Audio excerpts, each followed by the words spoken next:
What is going on, everyone? Welcome to the world according to Briggs. I'm Briggs, and like you, I get sucked into that YouTube rabbit hole far too often. Recently, I did a video on locations that have the most missing person cases. It was very interesting, not just the video, but the subject itself. It is so popular that missing people is always one of the most searched Google terms, and they have several cop shows on TV focusing just on missing persons. If someone on TV says missing persons within earshot of my wife, she will stop everything she's doing and watch it like it's the first time she ever saw television. Side note to that, if I ever go missing, have the police check my wife's viewing history. You might find some clues. I sometimes feel she's hatching a plan. Anyway, while doing the last missing persons video, I got sucked down that Google, YouTube rabbit hole, and I learned about more missing person cases than I will ever need to know about. A missing person case is always a tragedy for someone. Even if the person left willingly, they still have people left behind that need to know what happened. Most disappearances are not voluntary. Most cases, when solved, end up being an accident or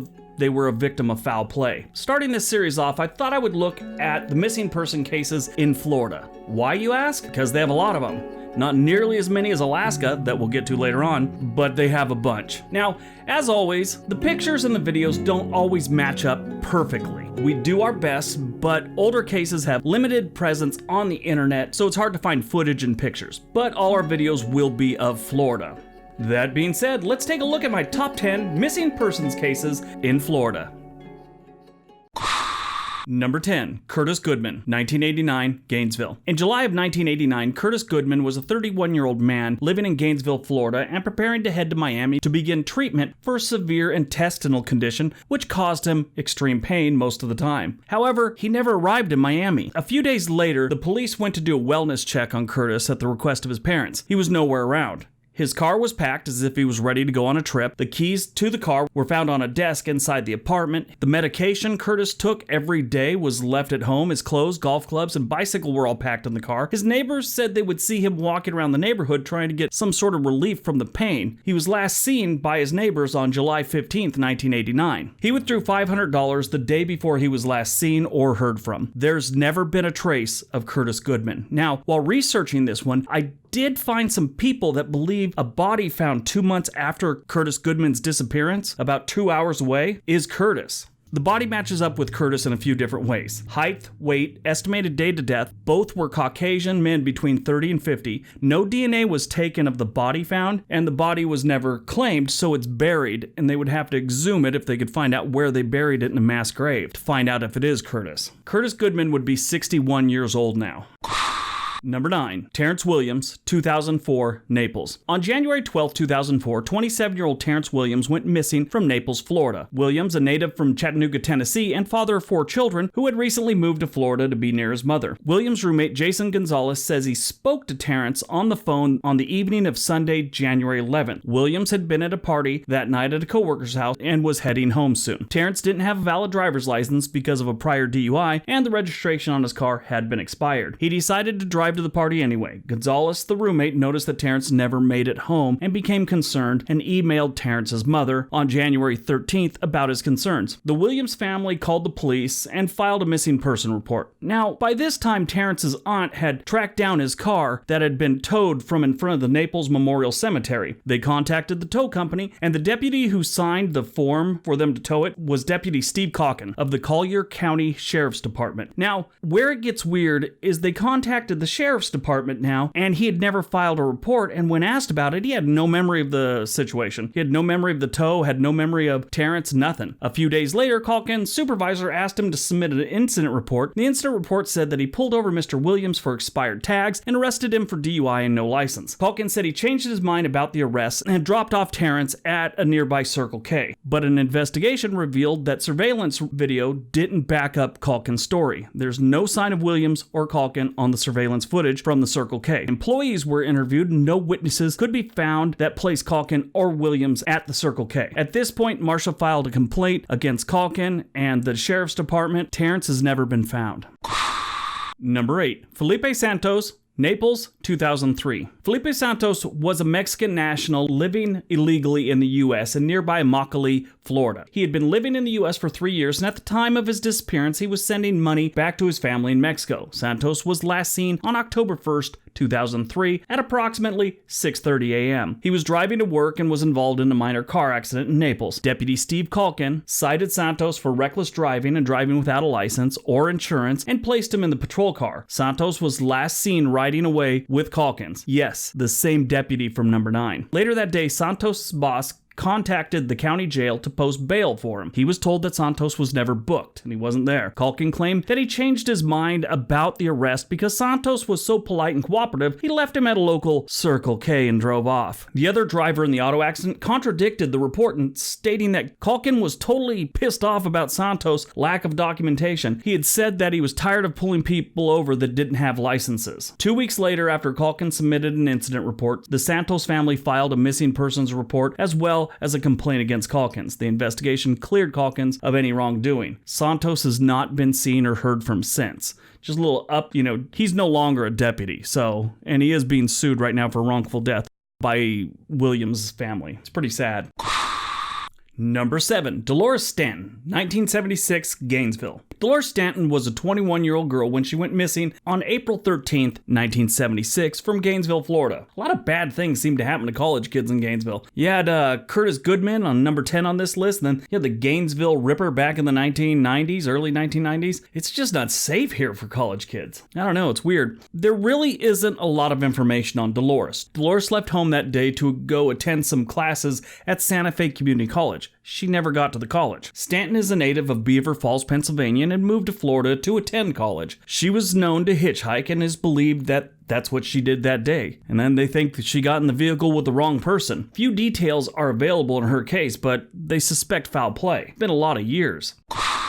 Number 6, Diane Agata, 1998, Odessa. Now, I'm not sure if I'm pronouncing her name right. I'm sorry. It's A-U-G-A-T. Anyway, she went missing in April of 1998 from Odessa, Florida, which is just north of Tampa Bay a little bit. Diane was in her 40s and was diagnosed with bipolar disorder 10 years prior. She was seen leaving the home that she shared with her sister in Odessa on April 10th. She hadn't taken her medication with her, and that was the first sign of trouble. On the 11th, she was seen walking up the highway, and on the 14th, a waitress served her lunch. Later that night, she made a call to her mother pleading for help until the phone was disconnected. Before it had gotten disconnected, it is believed there was a struggle for the phone since she could hear Diane saying, "Stop, give me that." The following day, a severed finger was found along the roadside, and it was Diane's. Since then, Diane has not been seen or heard from. I think the fingertip was maybe her leaving a clue. I would have gone something with a little less subtle, like a note or something like that. Fingertip seems to be a little too much.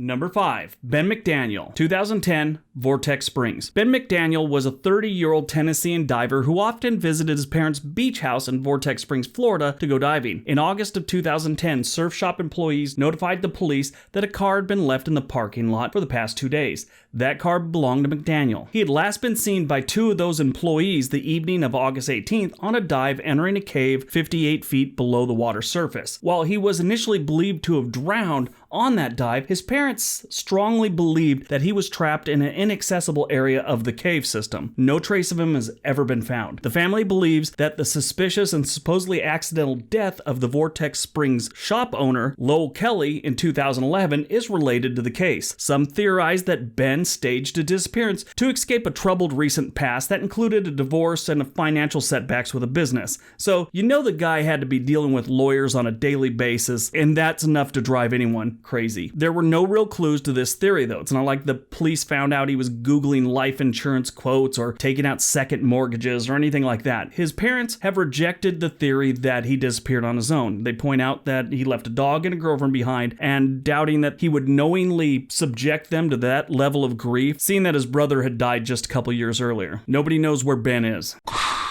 Number 4, Tammy Libert, 1983, Cocoa Beach. Tammy Libert disappeared on July 6, 1983, in Cocoa Beach, Florida. She was an 18-year-old actress and model who had been in beauty pageants since she was a toddler. She had just recently had a part in the movie Spring Break. When that was finished filming, Libert went unaccompanied to a weekend party from those people. She came home from the party a different person. That's according to her close friend Wing Flanagan's testimony. Wing Flanagan, that's his name, Wing Flanagan. He's actually now a director. When she was playing portraying in her next film, Scarface, she suddenly returned home after the 4th day of filming. Her mother said Tammy had been afraid that someone was trying to murder her. Her mom thought that she was having a breakdown and was delusional, so she felt obligated to, have her examined by a doctor. Put her in a facility for 72 hours and Tammy was released. There was no signs of drug or alcohol problems, nothing like that. That's what the doctor said. They had to release her. During that summer, Tammy was in a car with a male friend. After they got into an argument, he dropped her off in a parking lot, and that was the last person to ever see her again. She just disappeared. No trace of her whatsoever. I remember that movie, Spring Break. As a teenager, I thought that was hysterical. A couple years back, I saw it on Netflix or something. I got about 20 minutes into it and thought, what the hell was wrong with me back then that I thought this was funny?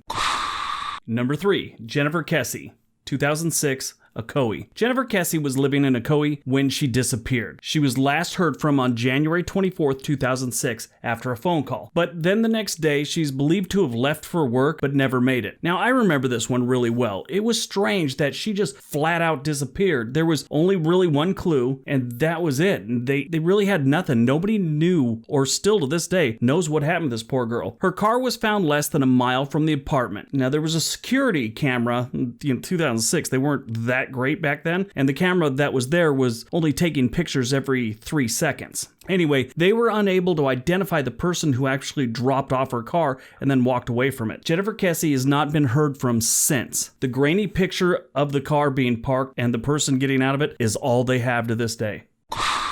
Number 2, John Roselli. John Handsome Johnny Roselli was a known mobster in the Chicago area, but that's not all Handsome Johnny was. There are many layers to this cat. Johnny had a side hustle working for the CIA. Now this one departs from the missing and never found theme of this video. I found it very interesting. I thought I'd add it. They actually found Handsome Johnny. Back in the 1960s, the CIA recruited Roselli to assassinate Fidel Castro. The assassination attempts by Roselli were publicized in 1971 by Jack Anderson, a Washington Post reporter, and acknowledged by the CIA in 2007 when it declassified the Family Jewels document. That's what the operation was called, Family Jewels. I could have thought of a lot better ones, but that one's as creepy as they get. Talking about a guy's jewels. Anyway, moving on. That wasn't the only thing he may have been involved in. In April of 1976, Roselli was called to testify about the conspiracy to assassinate President Kennedy. After his first round of testimony, Roselli went missing under suspicious circumstances and was found decomposing in a steel drum in the Miami Bay by some fishermen. It is believed he was put in the drum alive. They never got to the bottom of if he had anything to do with Kennedy. And number 1, Tiffany Sessions, 1989, Gainesville. There it is again, Gainesville. Nothing ever happens good in Gainesville. During the evening of October 29th, 1989, Tiffany Sessions, mostly known as Tiffy, was last seen leaving her Gainesville apartment. Tiffany told her roommate she was going out for a power walk that evening and was never seen again. Tiffany left her keys and wallet in the apartment that day, and it is believed she never left the parking lot since a witness said they saw someone who fit Tiffany's description speaking to someone in a car. However, they're unsure if Tiffany ever entered the car. They never saw that part. Anyway, she was gone. She just disappeared. They've never found anything of her. But as of 2014, police believe the now deceased and convicted serial killer Paul Eugene Rawls was responsible for Sessions' disappearance and murder. At the time Sessions disappeared, Rawls was working for a construction-related company near the path where Sessions had last been seen. Rawls also didn't show up for work the day Sessions went missing. Rawls claimed he was home alone with a friend at the movies that day, eating lunch alone in a very crowded mall, which is totally believable if you're insane. I wish he'd been alive long enough to go to court on that one. He apparently thought he was extremely intelligent and very egotistical. Normally, when guys like that talk to a person that is actually intelligent, like a lawyer or a good detective, they never recover. It eats away at them for the rest of their lives, that they were outdone and all this. They can't believe it. They hate people like that. I gotta quit watching A&E. That's where I learned that stuff from.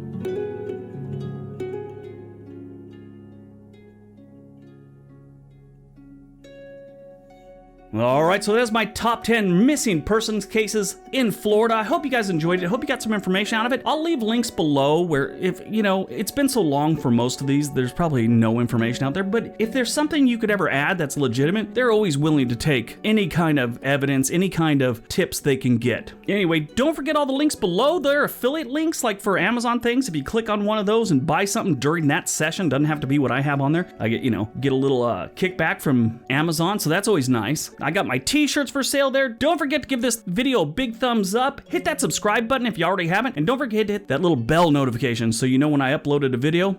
Everybody have a great day. Be nice to each other.